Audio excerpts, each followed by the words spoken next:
Online ka typing, tapos biglang nawala.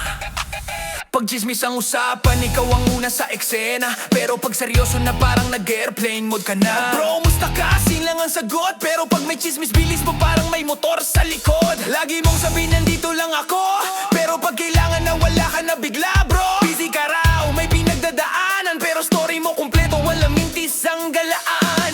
Di ko hinihingi ang buong oras mo, kunting presensya lang pag wasak na ako. Busy ka pag kailangan kita, pero free ka pag tawanan lang ang eksena. Reply kapag trip mo lang, pag problema ko na biglang ghost ka na naman.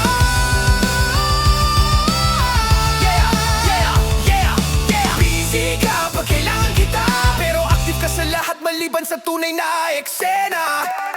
Pag libre ang topic, andyan ka agad.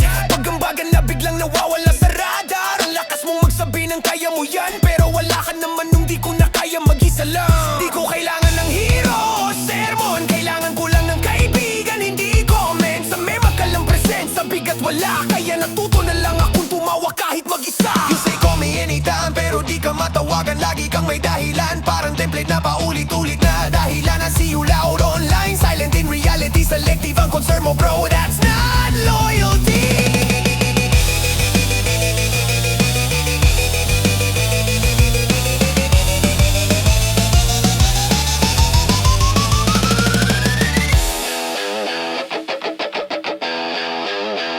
Sharp bends, wa-accent, parang inis na pinipigilan. Sharp bends, wa-accent, parang inis na pinipigilan.